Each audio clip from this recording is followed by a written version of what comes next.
A lot of entrepreneurs sometimes they say, well, you know what, I don't have enough money to grow my company, or I don't have enough capital. I always believe that it actually, haven't you heard of the saying, it takes money to make money?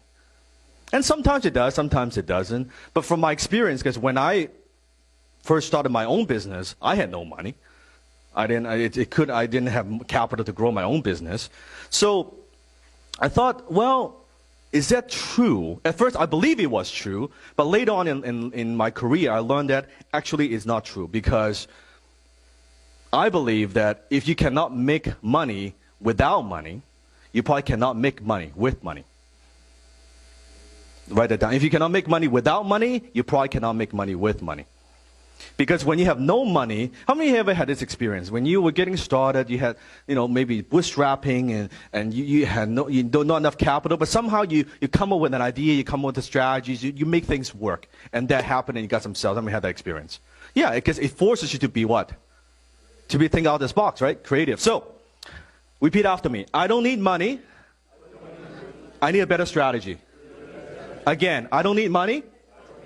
I need a better strategy. Once more, twice as loud. I don't need money.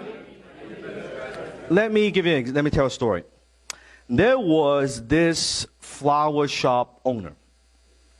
His name is Matt. And Matt, one day, he owns this flower shop in his little town, and it's been doing well for a number of years. And one day, he got approached by his competitor, an older gentleman. Wanted to sell his flower shop to Matt because he's getting old, wants to retire, travel the world. And Matt said, well, okay, if I buy this flower shop, I would own both flower shop in town, and basically I'll be monopoly. Everybody would be buying from me only. This is great. Well, how much you want the flower shop? How much are you asking for? The older gentleman, the flower shop owner, said, well, I want $50,000. I don't have $50,000. Well, that's my asking price. If you want to buy my flower shop, it's $50,000. Okay. So Matt doesn't have the money, but he said, well, but I want to buy. And he went home, talked to the wife. Well, can we get line of credit? Can we borrow money? What can we do? Because I can see if we can double the business if we can just buy this flower shop.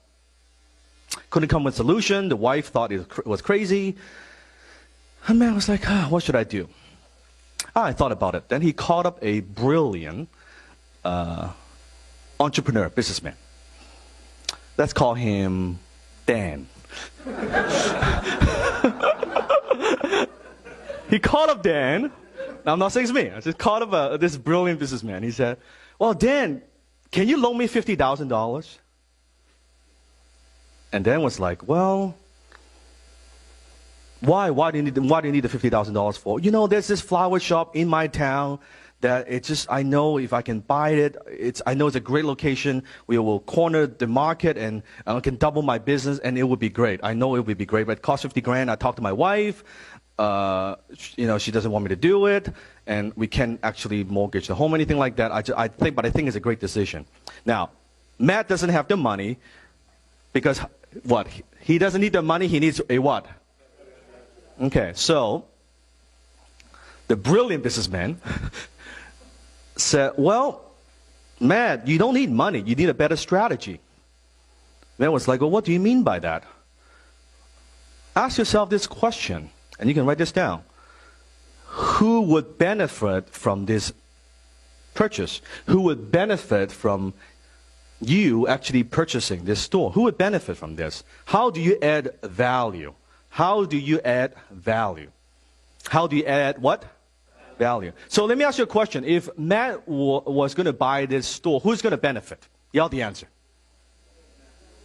Who's going to benefit? The owner, yes, the older gentleman, yeah, he's going to benefit. Who else is going to benefit? Supply, yes. Who else is going to benefit? Maybe Matt himself, because he's doubled the business, right? Maybe the customer, because now they can better run business, better service, who knows? So, as this businessman is asking about Matt, okay, who would benefit? Who would benefit? Matt said, well, I guess all these people. Then he asked Matt, well, Matt, let me ask you this. How much wholesale business are you putting through your flower shop right now per year? How much? Well, he said about $125,000 a year. That's what I buy from my supplier. Okay, how many suppliers do you buy from? Well, I only buy from one. So the supplier is getting how much business a year? $125,000, right?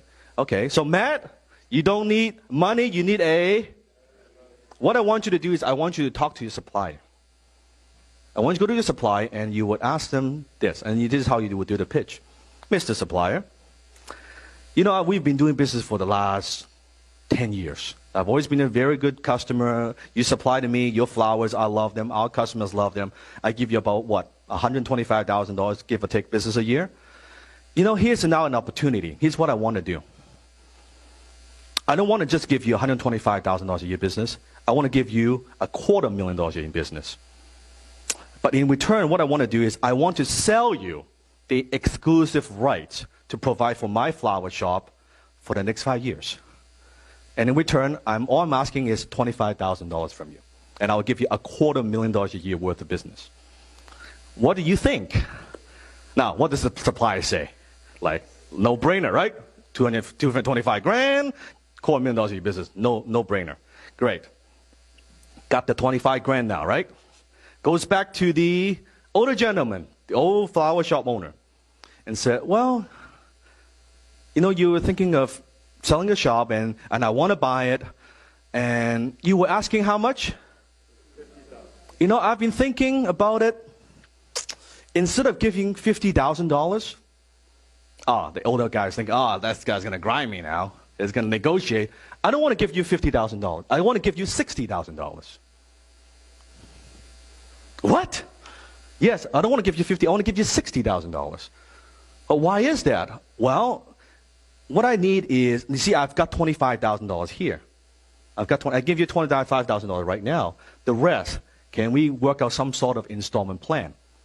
I'll give you 60 grand if you give me better terms. Now think of the 10 grand you make extra, and even if you get the 50 grand, you probably put in the bank and get very little interest rate anyway. Right now, 50 grand, you just instantly make 10 grand. Now, what is this older flower shop owner is going to say? Yes, no brainer. Let's do that. Okay, great. So 25 grand. Got the shop. How much of his own money has he used so far? None. 25, got the shop, corner the market, double the business, make it more efficient, operate better, do better marketing, whatever it might be. Double the business now, $250,000 now he could afford it for the monthly payment to the old owner, right? Now, let me ask you the question. Is this old owner happy? Yes or no? Yes. Okay. Is the supplier happy? Yes. Is Matt happy? Yes. Because you don't need money, you need a better. That's what I'm talking about. The outside of the box. People say, I don't have money. Well, what are you doing? Who would benefit from seeing you succeed? Who would benefit from the transaction? Who would benefit from the deal? And you can leverage other people's time, other people's money. And at the end of the day, what I believe, the difference between a great entrepreneur and an average entrepreneur, a great entrepreneur just knows more ways or have more context or have more strategies or thinking outside the box. They know how to leverage. If we boil down to one word, it's leverage. It's just leverage. Other people's money, other people's time, other people's expertise, all of that. So take 2 minutes. How long? Discuss what I've just said about and how you can apply this in your own business. I just amount the table. 2 minutes, go.